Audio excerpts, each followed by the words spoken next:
Well, what's up, YouTube and Rumble? Mostly YouTube. I think I got Rumble. I got 60 something views, man. Not a whole lot. I don't even think anybody over here in Cambodia even knows about Rumble. Okay. I've heard some other, YouTubers talk about putting stuff on Rumble and too. And I put a video on, and almost all the videos I've put on Live Rich Cambodia, because that's the same as I have on Rumble. I put them on there, but not a lot of people look.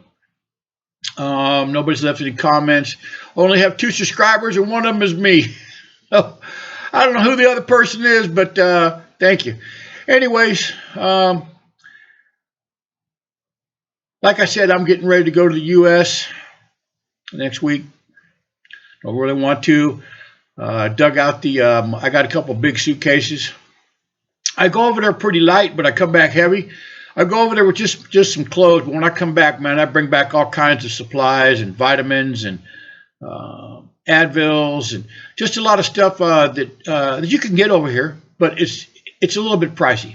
So I bring back a lot of makeup for the wife and some books for my daughter and things like Pepto-Bismol. You get like a little bottle of Pepto-Bismol over here because it comes from the U.S. And it's like $11 for like a little bottle, man. You can get like a 3-pack, I think, at Walmart for about $15. I don't know, whatever it is. So, like I said, I come back pretty heavy on a lot of things.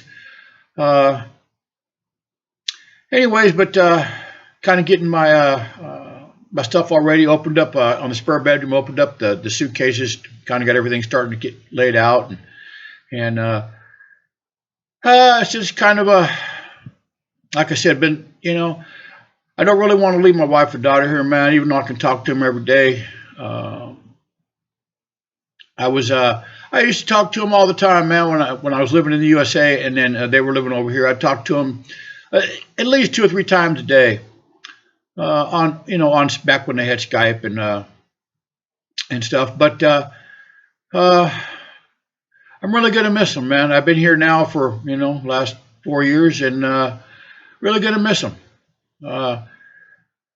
It's like I said, Cambodia is my it's my home now. I don't know if you guys have heard or not, but Cambodia and Thailand are kind of fighting at one of the borders up there. It's far from where I live, and they're not going to get in no full-blown war. Neither both countries are just third world countries, man. They're both poor. They ain't got no money. They ain't got no money to fight. Thailand would win for sure, because I think Thailand's got 97 million people, and Cambodia's got 17 million, and Thailand's got I think 6 old F-16, not old, but they're refurbished F-16s, fighter jets, and Cambodia has 0 fighter jets. 0. Okay. Thailand's got, I think, maybe 8 or 10 attack helicopters, and Cambodia doesn't have any. They don't even have any pilots that can fly any kind of aircraft like that. They have no, they don't have the people, they don't have the knowledge to run any kind of like technical stuff like that. All they can do is fire some old artillery, some old Russian artillery and stuff into Thailand. And at any time, Thailand could just come over here and take the place. They don't want it. They just, so anyway, they got like a little dispute thing going on, and it's been going on for hundreds of years, man. This whole area used to be belong. It was in the Khmer Empire, and then it got swapped over into the Siam Empire, which is now Thailand. They used to call it Siam, I think. Anyways, so it's went back and forth for a long time. I'm not really too worried about it, but I don't want to be in the USA when they're over here having some kind of stuff. So, anyways, like I said, it's far from where I live. We don't even live anywhere near close to the Thai border, so it's not going to really affect. It's not going to really affect us. And like I said, it's not going to go any farther than what it is. But the fact is, I'm just going to miss my family. I've been with my wife now for 12 years. And I love the hell out of her, People told me, even my dad told me that she's just using you for your money. Well, that was 12 years ago. And even if that was the case, which it's not the case. It's just not the case. Even if that was the case, Dad, I'm just letting you know I'm getting something too. Okay. So it wasn't, like I said, even if that was the case, um, I'm, uh, I'm going to put on the thumbnail, I'm going to put on some pictures, let you guys be the judge. But anyways, uh, I see a lot of you single guys out there. You know, you're scrolling on your thing, looking at girls on these on these dating apps or whatever they're called, man. I just can't imagine. I've never used a dating app. I don't use that kind of stuff. I just find it to me to be a waste of time, man. All the girls at 67, I've had a lot of girlfriends in my life. I wasn't no player. I wasn't no sports athlete, but I did make pretty good money, and always had nice toys. Always had nice houses. And any girl that I hooked up with, man, we would, take them on nice vacations and stuff like that. Present, gift, birthday presents, stuff like that. Went through quite a few girlfriends. I don't know how many. I think I had one for about 2 years, 2.5 years. But anyways, you get to a certain age, and you get to be about 30 years old, maybe 35, something like that, and they're all going to have kids. They're going to have kids from at least one different baby daddy. You're going to have exes to deal with, and then, like I said, you're just going to have to go to a place with those kids and all the rest of stuff. I don't want to just do all that, man. And it was just a pain in the butt, man. Having, like I said, my house was not child friendly. I had some really nice stuff in my house, okay, and I didn't want kids climbing on my sofas. Didn't want kids walking around the house eating eating out of a bowl with cereal. I just, like I said, I just didn't. My house wasn't really kid friendly, so I didn't really invite over a lot of children. And on Sundays, if I had Sundays off, and I'd go ride with some brothers, man, and we'd go ride our bikes around or our motorcycles around, and I just, like I said, it's just I put a girlfriend on the back, and she would ride around with me, and it just wasn't a place for kids. That's why I didn't have any kids for myself. It wasn't my lifestyle wasn't really child friendly, I guess you could say, and that was okay with me. I had one dog. From the time I was 18 until I come over, I had one dog because I just didn't have the time to spend with the dog, and I had one a Rottweiler, and I ended up giving him to a Humane Society because he liked to bite. He never bit me, but he liked to bite people. So he never bit anybody, but he was definitely not a friendly dog. And so anyways, I gave him to the Humane Society, told him to find him a good home because all the people I knew, they had children, and I didn't want that dog. I didn't want to be responsible for that dog harming one of those children. So anyways, but got to be to a certain age and just kind of put a halt on the dating thing, man. Just kind of put a halt on it. Got to be 50 years old, like I think I've said before in other videos, man. I went and talked to myself in the mirror on my 50th birthday and decided, man, I want to stop working when I was 62, and in order to do that, I really needed to bust it. I really needed to bust it, and I did. And I had friends with benefits from time to time, but for the girlfriend thing, just didn't really have it. And at about 55 years old, I 54, 55, somewhere right around there. I had a friend of mine from Cambodia, really nice guy. Knew him and his wife and his family. I knew his whole family. Anyways, he hooked me up with my wife, man, and we started talking a lot on Skype. Well, we didn't really talk a lot because she couldn't speak no English. You could say hello, how are you, and that was about the extent of it. She just didn't really know any English at all. So we just kind of like communicated with smiles and picking stuff up and writing notes to each other, and we did the best we could, man. And my friend would come over every now and then, and he would do some translating for me. But I only knew the one Cambodian family. So, anyways, but I knew when I started talking with her, when I communicating with her, it wasn't really talking; it was just communicating with her. And she was 29 years I think she's 29 years. You know what I mean? 29 years, maybe 20. I have to do the math anyway. Quite a bit younger than me, and a lot of the Asians they don't have a problem with that. They just don't. So, anyways, I had my Cambodian friend come over, and I decided after talking with her for I don't know 6-7 months every day. You know, not like this. We weren't really talking, just kind of communicating. And I wanted to ask her if she wanted to get married. And so my Cambodian friend came over and asked her. Her family was there too on the on her end. He had already called and told him that we were going to talk. And yeah, I told him I'm the same age as her dad, so that just kind of tells you right there.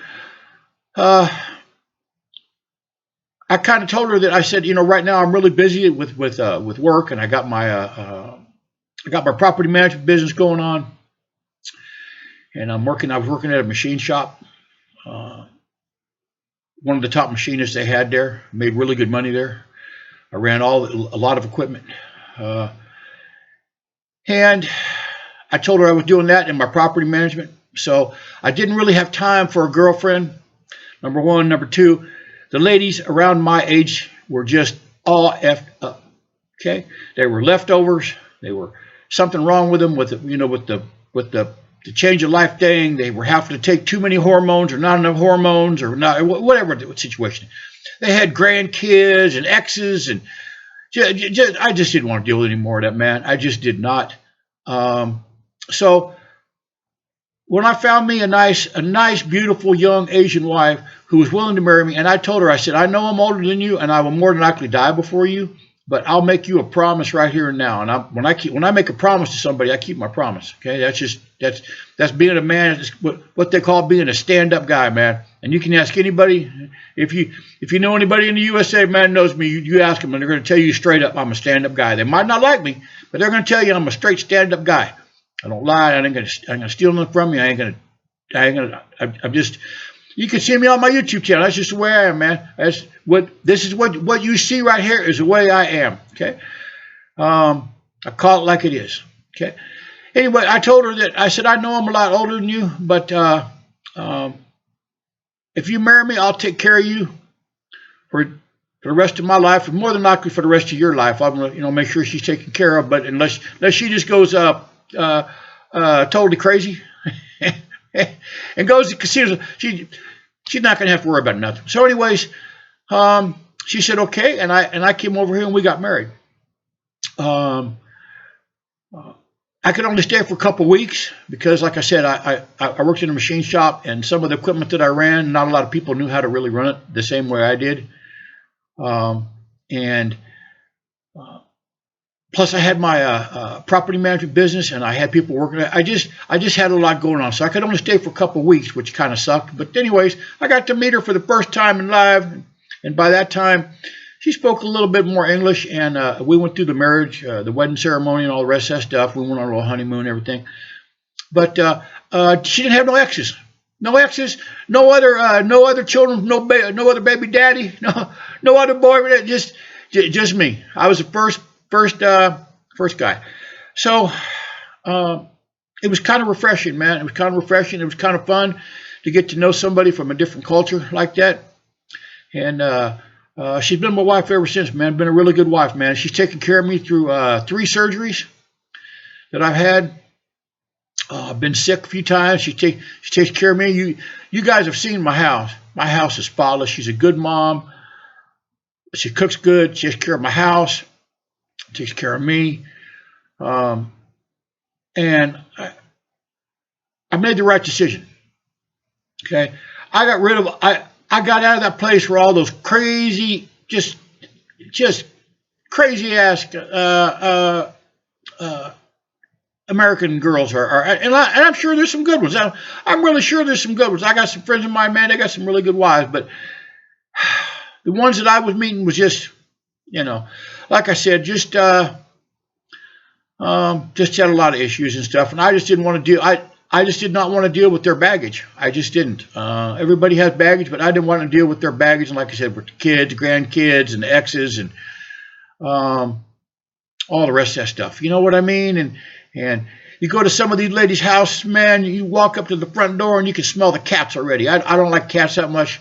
My wife's like cats, but she's not a cat lady, but you know, you get a lot of those ladies, man, in their 40s and 50s, and they're just cat ladies, and I just don't want. I don't like the smell of cats.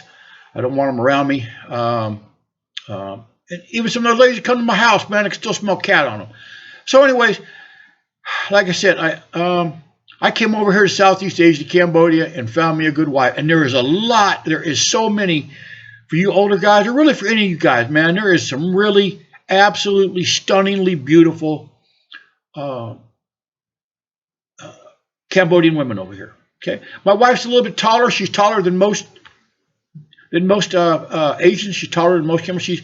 You're seeing some of the photos that she's pretty tall for an Asian. But if you like them little small, little petite, cute Asian girls, man, they're just everywhere over here. And I don't care if you're 50 years old, man.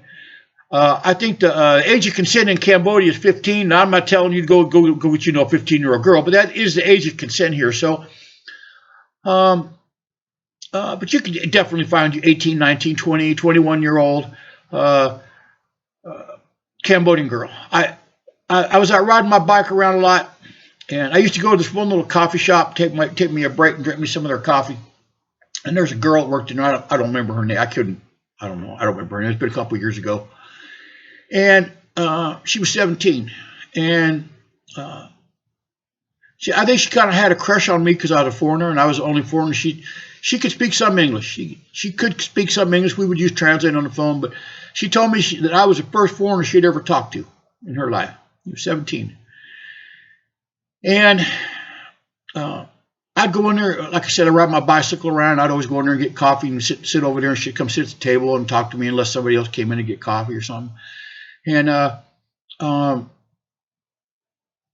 she was like, she was pushing it in a direction that was inappropriate in a couple of different ways. Number one, I'm old guy.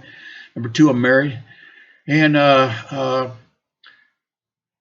she said she had always dreamed of having a foreigner husband and a foreigner baby.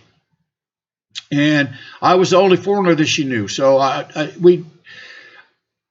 some of the conversations were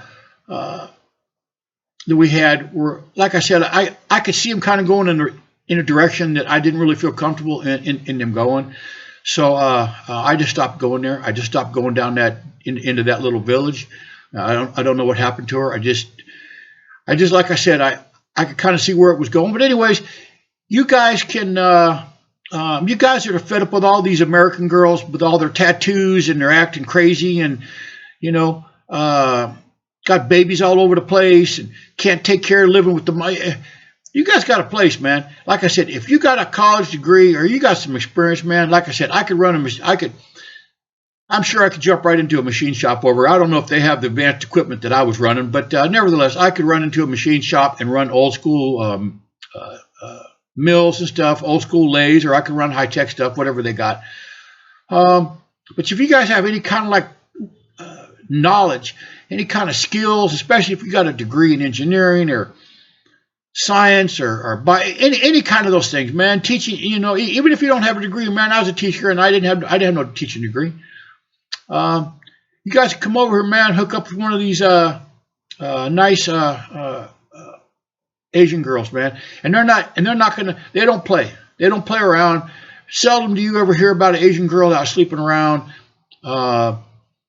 If they do have a boyfriend, it's kind of kept on the down low, and they better not be getting pregnant because the family is going to be upset with them.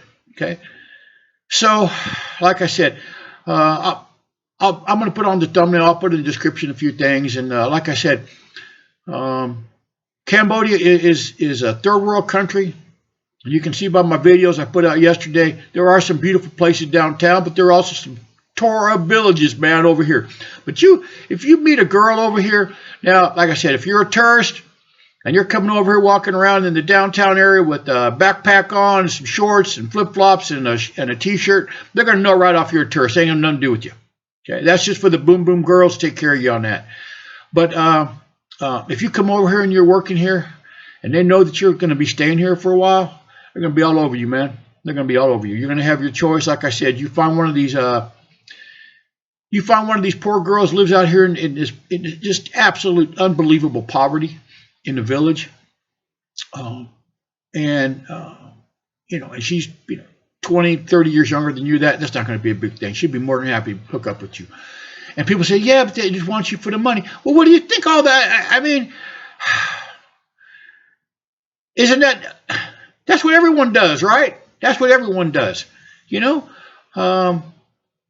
Like I said, everything in life has a price, you know what I mean?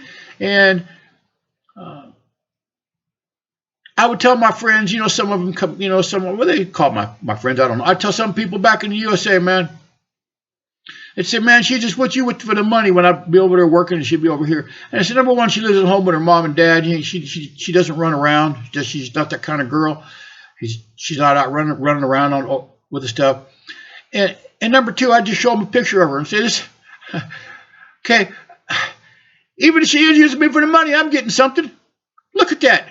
I just thought, look at that. Yeah, what do you think about that right there, man? So, like I said, I know that just kind of sounds offensive. Maybe it might offend some people, but it's the truth. And like I said, I'm here to speak the truth. If you guys want to make money, ditch those student loans, ditch all those credit cards, man. Ditch all those crazy ass women in the USA. You got a place to come right over here, man. It's called Cambodia. Okay, and they got some beautiful petite little Asian girls if that's your thing. And that is my thing. I like the Asian, but that's just, they don't have to be petite. My wife's not petite. She's tall, she's thin, but she's tall. But I do like the Asians. So anyways, like I said, just shoot me an email if you want to come over here and check things out. It's live.rich .cambodia@gmail.com, and or leave a comment, man. Leave a comment, something like that, man. Like I said, and if I offended somebody by talking like that, I don't really, you know what I mean? I don't care, okay? Because like I said, I've dated them all, man. I've dated Mexicans, Indians, the Dot Indians, the Feather Indians, the Italians. I've dated every kind of almost every kind of woman there is. Okay, I'm just gonna leave it at that. But and I just like the Asians.